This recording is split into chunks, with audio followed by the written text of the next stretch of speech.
saya itu nekat bagaimana caranya supaya bisa cepet-cepet dapet CFT gitu teman-teman. Ya akhirnya saya nekat ke sensei, sensei tolong izinkan saya untuk daftar bulan ini juga gitu. Dan akhirnya saya diizinkan teman-teman, dan saya mati-matian belajar Irodori, belajar soal-soal dan yang lain sebagainya. Akan tetapi teman-teman, di balik kenekatan saya itu ada sesuatu yang saya lakukan. Oke, ini akan saya perlihatkan ya teman-teman, bagaimana sih ketika saya dulu itu belajar untuk mengejar JFT A2 dalam waktu kurang lebih 2 bulan saja. Halo guys, kalau misalkan kalian sedang mencari tips dan trik caranya bagaimana sih bisa lolos sekali tes ketika menghadapi ujian JFT, kalian cocok banget tonton video ini sampai habis. Oke, kita akan bahas itu semua di video kali ini teman-teman.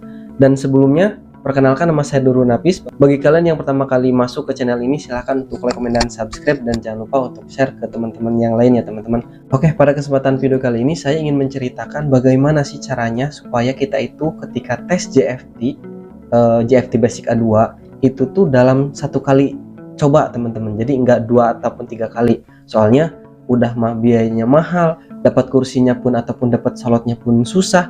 Nah, jadi kita itu harus bisa memaksimalkan ketika kita mendapatkan kursi ataupun slot pertama kali teman-teman. Oke, sebelumnya silahkan untuk komen di kolom komentar kalian dari LPK mana teman-teman. Kita silaturahmi di channel ini.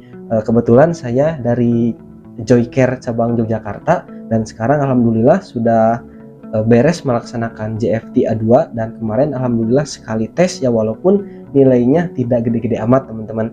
Oke, langsung saja ke pembahasan ya teman-teman. Pembahasannya ini mungkin akan sedikit panjang ataupun akan sedikit lebar dikarenakan ini penting banget dan perlu kita perhatikan. Jadi kita itu jangan terfokus hanya ke nilai teman-teman. Artinya seperti ini, kita juga kan belajar di LPK itu punya sistem dan punya punya aturan masing-masing ya. Mungkin di LPK-nya ketika belajar ada yang menggunakan buku Irodori, ataupun ada yang menggunakan buku Minami Nihongo gitu kan, dan yang lain sebagainya lah. Dan mungkin itu sesuai dan tergantung LPK-nya masing-masing. Nah, ini saya harus ceritakan terlebih dahulu. Jadi saya itu ketika masuk LPK teman-teman, 2 bulan itu saya langsung ikut tes JFT teman-teman. Dan waktu itu sebenarnya saya tidak diizinkan oleh sensei saya karena waktu 2 bulan tersebut saya belum menyelesaikan buku Irodori semuanya teman-teman. Akan tetapi saya nekat dan saya maksa gitu ke sensei, dan saya sodang ya, diskusi sama sensei, saya mau ikut aja gitu, nanti lolos ataupun tidak gimana nanti aja. Dan saya di situ benar-benar sebenarnya tidak dapat izin teman-teman. Nah, jadi waktu itu ketika 1 bulan lebih ya, hampir 2 bulan, saya itu masih berproses menggunakan buku Irodori 1 dan Irodori 2. Nah, jadi ketika itu saya sudah ada jadwal, maksudnya ketika saya di LPK, walaupun saya belum membereskan pelajaran ini, tapi sudah ada jadwal JFT teman-teman. Nah, sebenarnya ada beberapa orang yang diizinkan dan ada yang enggak, soalnya dilihat dari nilai ketika tes setiap kuis di buku-buku tersebut, di bab-bab tersebut.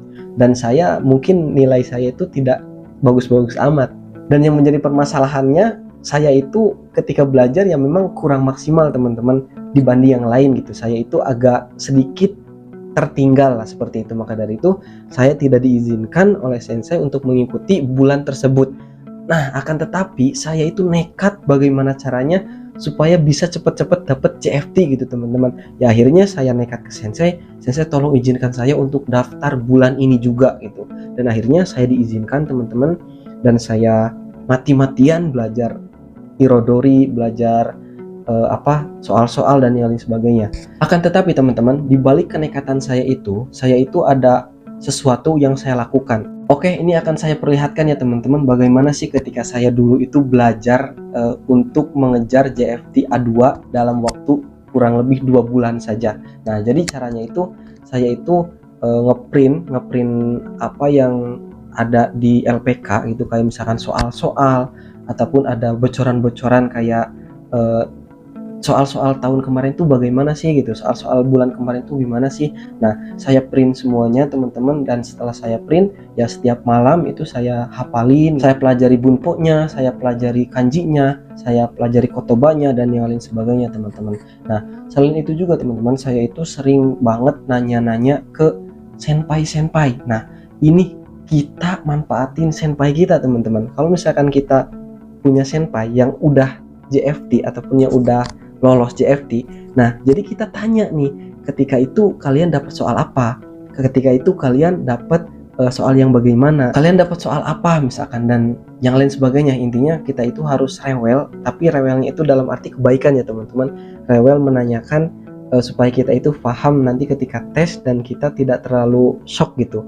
Nah, selain itu juga teman-teman, jangan mengandalkan hal itu aja. Jadi kita itu memang harus benar-benar paham dari kita sendiri.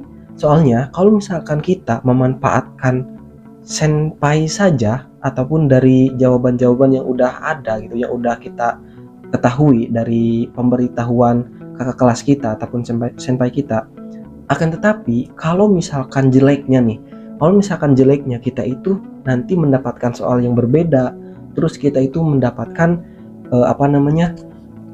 soal-soal yang memang tidak ada di list kisi-kisi, nanti kita akan keteteran sendiri. Maka dari itu yang harus kita lakukan ya satu-satunya adalah diri kita sendiri. Kita itu harus paham akan soal tersebut. Nah, caranya ya belajar.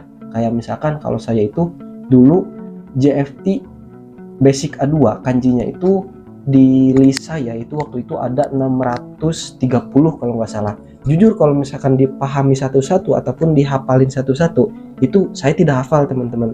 Akan tetapi ketika itu saya menghafalkan yang benar-benar itu tidak tahu gitu, yang sulit-sulit banget lah. Selain itu juga teman-teman, kita itu harus sering banyak latihan melalui channel-channel YouTube yang sudah terpercaya.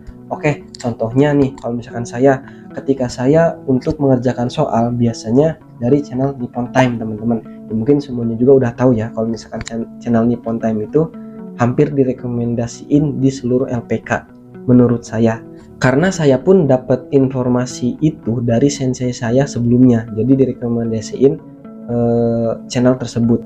Akan tetapi selain itu juga ada tuh yang namanya GDID dan yang lain sebagainya lah, banyak pokoknya. Kalau misalkan kalian belum tahu ya silahkan kepoin channel YouTube tersebut dan kalian belajar dari channel-channel tersebut. Mungkin nilai saya itu tidak maksimal banget teman-teman, bahkan nilai saya itu di bawah 220. Nah, akan tetapi saya ada kata-kata dari sensei saya bahwasanya yang nilainya 250 pun sama yang nilainya 200 itu tidak ada bedanya teman-teman. Artinya tidak ada bedanya, yang penting kita itu lulus dulu aja gitu. Kalau misalkan kita udah lulus dulu aja ya udah alhamdulillah gitu. Jadi salah satu persyaratan kita untuk bisa kerja ke Jepang ya udah didapetin gitu teman-teman. Nah, jadi begitulah teman-teman alur ketika saya ingin mendapatkan JFT A2 dalam waktu 2 bulan saja. Semoga video ini bisa bermanfaat buat kalian semuanya, dan jangan lupa untuk like, komen, dan subscribe. Dan di channel ini teman-teman saya sedang terus-terusan upload video yang berhubungan dengan proses saya kerja ke Jepang. Maka dari itu buat teman-teman semuanya yang sekarang sama lagi berproses untuk kerja ke Jepang, jangan lupa untuk share ya, dan jangan lupa untuk DM saya, kita ngobrol bareng dan nanti kita akan sharing-sharing masalah pekerjaan ke Jepang. Oke, see you next time. Ja, mata ne.